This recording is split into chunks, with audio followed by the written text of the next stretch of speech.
ଶାଶୁଘର ଗାଁ ଲୋକଙ୍କୁ ଭୋଜି କରି ଖାଇବା ପାଇଁ ଦେଲେ ରଞ୍ଜିତା ପାଣିଗ୍ରାହୀ। ତେବେ ଦର୍ଶକ ବନ୍ଧୁ ଆପଣ ମଧ୍ୟ ସମସ୍ତେ ଜାଣିଥିବେ ଆଉ ରଞ୍ଜିତା ପାଣିଗ୍ରାହୀଙ୍କୁ ବେଶ ଭଲ ଭାବରେ ଜାଣିଥିବେ। ତାଙ୍କର ସୁନ୍ଦର ଅଭିନୟ ଆପଣମାନେ ବହୁତ ସାରା ଓଡ଼ିଆ ସିରିଏଲରେ ଦେଖିଥିବେ। କିନ୍ତୁ ବର୍ତ୍ତମାନ ସମୟରେ ଏବେ ରଞ୍ଜିତା ପାଣିଗ୍ରାହୀ ମା ହୋଇସାରିବା ପରେ ଏବେ ତାଙ୍କ ଗାଁକୁ ଯାଇଛନ୍ତି। ଗାଁର ପରିବେଶରେ ନୂଆ ବର୍ଷରେ ଫିଷ୍ଟି କରୁଛନ୍ତି। ଗାଁର ଲୋକମାନଙ୍କୁ ନିଜ ହାତରେ ରୋଷେଇ କରି ଆଜି ଖାଇବା ପାଇଁ ଦେଉଛନ୍ତି। ତେବେ ଦର୍ଶକ ବନ୍ଧୁ ଏ ସମ୍ପର୍କରେ ସବୁ କିଛିର ଅପଡେଟ୍ ଜାଣିବା ପାଇଁ ହେଲେ ଭିଡ଼ିଓଟିକୁ ପୁରା ଶେଷ ପର୍ଯ୍ୟନ୍ତ ଦେଖନ୍ତୁ।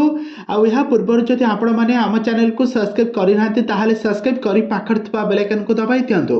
ଦର୍ଶକ ବନ୍ଧୁ ଆପଣମାନେ ତ ସମସ୍ତେ ଜାଣିଥିବେ ଆଉ ପ୍ରତ୍ୟେକ ଦିନ ଓଡ଼ିଆ ସିରିଏଲ ତ ନିହାତି ଭାବରେ ଦେଖୁଥିବେ। ଓଡ଼ିଆ ସିରିଏଲ ଆପଣମାନେ ପ୍ରତ୍ୟେକ ଦିନ ଦେଖୁଥିବେ ଆଉ ଏଥିରେ ଅଭିନୟ କରୁଥିବା ରଞ୍ଜିତା ପାଣିଗ୍ରାହୀଙ୍କୁ ବେଶ ଭଲ ଭାବରେ ଜାଣିଥିବେ। ରଞ୍ଜିତା ପାଣିଗ୍ରାହୀ ଗୋଟେ ରିଆଲିଟି ଶୋ ମାଧ୍ୟମରେ ଅଲିଉଡ୍ ଇଣ୍ଡଷ୍ଟ୍ରିକୁ ଏଣ୍ଟ୍ରି କରିଥିଲେ ଆଉ ଏହାପରେ ସେ ପଛକୁ ଫେରି ଚାହିଁ ନଥିଲେ।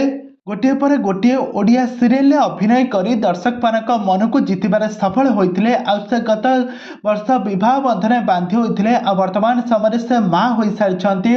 ମା ହେବା ପରେ ନିଜ କୁନି ପୁଅର 21କୁ ଧୁମଧାମରେ ପାଳନ କରିଥିଲେ। କିନ୍ତୁ ସେ ଯେତେବେଳେ ଗାଁକୁ ଫେରିଥିଲେ ଗାଁରେ ଗୋଟେ ଭୋଜିର ଆୟୋଜନ ମଧ୍ୟ କରିଛନ୍ତି ଆଉ ନିଜ ହାତରେ ସେଠି ଗାଁରେ ଭୋଜି କରୁଛନ୍ତି ଆଉ ଗାଁ ଲୋକଙ୍କ ସହିତ ଭୋଜି ଭାତ କରି ତାଙ୍କୁ ଖାଇବା ପାଇଁ ଦେଉଛନ୍ତି ଆଉ ବହୁତ ଖୁସି ଥିବାର ନଜରରେ ଆସିଛନ୍ତି।